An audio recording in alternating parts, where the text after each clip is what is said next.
Good morning, St. Vincent and Grenadines. The time is now 7:20, and you're listening to the voice of Ari, and next to me, Christal, this morning, and we are activated mornings for today, Wednesday, November 22nd, 2023.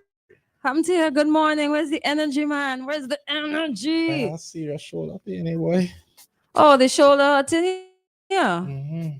Wait, no. What did I do, boy? What I do there? What did I do? Just had to take yourself off and then, yeah. Done. But just want to say good morning to everyone on their way to work, school, getting ready for the day, having breakfast, just relaxing, and you're waiting to hear what is it that these two are going to come with, These two right? people here. This morning. Good morning, St. Vincent and Grenadines. Welcome, welcome, welcome. 4579997 is the number to call and WhatsApp as well. All right, this first segment here. I'm feeling a little sad this morning. Because of what transpired yesterday, our last night rather, yesterday and last night, because the first thing we heard was there was another missing teenager, 15 years old. And then we found out that this is her second time going missing, a missing persons report for this young lady for this year. And it is extremely troubling, I find, because we're getting to the point where our patience, well, some people's patience have already run out. And at this point, is it really a missing person? And are they using up state resources for somebody who is leaving voluntarily their home? Is it a case where this person was abducted twice in 1 year? What was the situation earlier this year? What is the situation now? We need to get to the bottom of it, because if you keep crying wolf, people are not going to answer. If you pay attention to what is happening with these missing girls, I mean, it's a good report to have. 100% of our missing girls are found. But then we are now questioning, are they really missing and do they know where they are, but they just cannot physically go and get them. So they have to take the next step. You guys really need to sort it out, because you're dealing with 110,000 emotions here. Okay? And I hope whatever circumstances, situation that is going on behind closed doors, if it is a case of abuse, maybe somebody being unruly, whichever, not this specific one, whichever, please sort it out, get it rectified, because it's not just one family you're dealing with, you're dealing with the entire nation. And it's something that is very serious. That's one. The second thing that made me really sad is that the homicide number 49 in Georgetown, and hearing that very young, very young, two very young males, some altercation, some dispute, and then it turns into a stabbing and a death. Another homicide. I heard some things about that, but I don't think they're for me to mention at this point. And the last sad thing, and so I find it just real distressing to be starting off with sad things. The last sad thing is this. Um, I don't know if you guys, you know this guy they called Bodo? Yes. Yeah. So my first encounter with him was him being a conductor on Camden Park vans, and he was very loud, but to me always amusing and entertaining, right? So he used to say this thing, um, Lowman's Camden Park, Bodo, like all the time, just Bodo.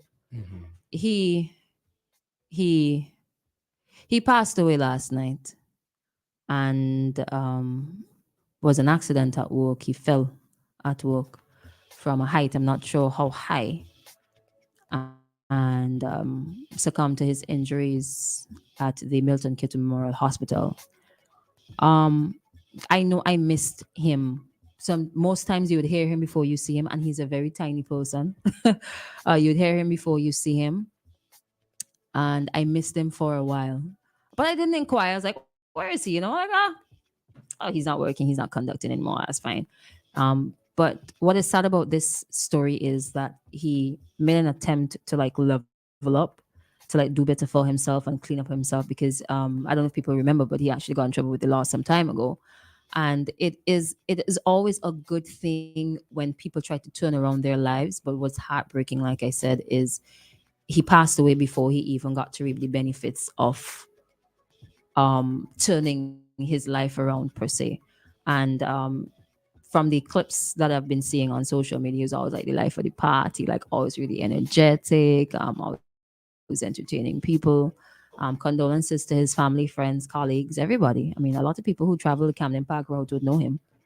Even if you don't see him or you don't remember his face, you remember the Bodo. I think it's a rough start to the middle of the week. There's homicides here, homicides. And the thing is about the Georgetown, what really, really bothering me, same as you, is the age of the people Teenagers. involved. Christ. Only teenagers. So one person lost their life and another one threw away their youth. Because at the end of the day, this murder, it's a homicide. So I don't expect him to be in jail when they go through the court process for less than 10 years. But we'll see. But that's just at the least he lost his secondary and college life. At the least. That's really, Well, really unfortunate. Do you think, well, you said secondary and college. Was he in school? That's another question. Was he in school? Was he a dropout? What is his background? What is his track record? Like, a good morning to the people in Georgetown. Sincerest condolences as well. I know this would have rocked the community of Georgetown and the entire country for that matter. But all these things, of course, all these things will come out in the case whenever they go to trial and what's not. But does he have, or would he end up having more mitigating or aggravating factors against him? It'll be quite sad and interesting. But I remember, as you said, throw away your secondary and tertiary. That may not necessarily be the case. Might throw it away physically outside. You're not able to like be outside. But I remember a couple years ago, a well-known individual was killed at Peace Memorial Hall, and the gentleman who took his life, he was able to get his CXCs behind bars. That's So, the guy who went to St. Martin. yeah, Okay. yeah. Boy, how many years? A couple of years back. That's a very long time. ago. Yeah. Oh boy, playing on my age there, man. No, But I remember it's- it. I remember it. Yeah. It was a very, very Is it long poison? time ago. Yeah, Yeah. poison. I think Poison died when I was in Sign. farm. Why not? Is it Prep Sign Hill, school? man? I don't remember. Oh, Father God. But I Oh, think that man. was also a stabbing. I believe so. And then there's this stabbing with Lisbon in Heritage Square. That was unfortunate as well. I think those guys probably should have been released from prison by now. But again, you're playing with your youth and you've just taken a life from the earth.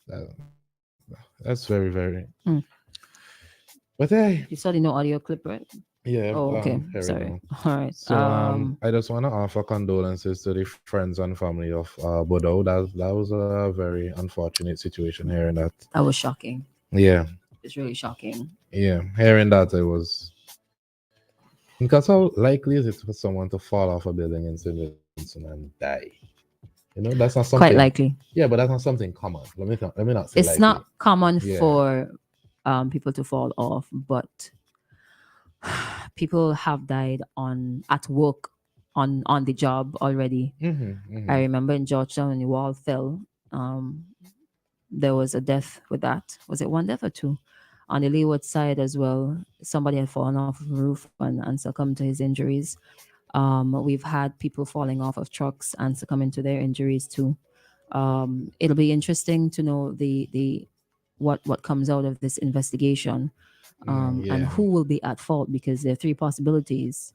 Is it a possibility that, well, there is a possibility that, realistically speaking, I know it's a very sad thing to talk about, but was it something that he didn't do, like he didn't clip something properly or he misstepped? That's one. Number two, is it the fault of the company that he works with?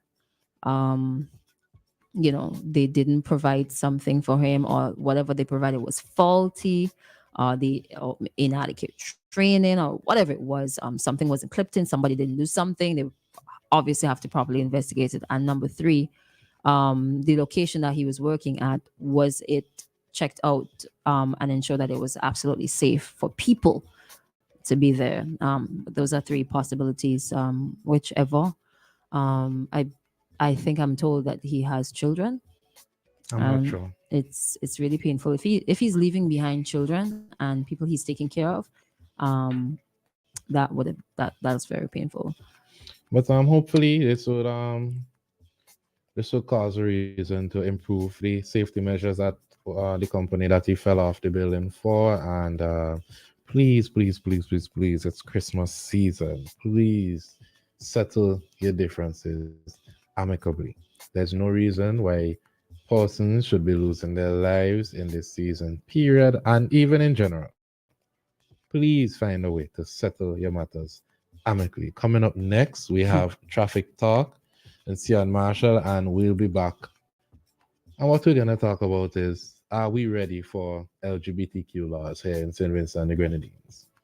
So be sure to tune in, and we're going to pay some bills and come right back to you.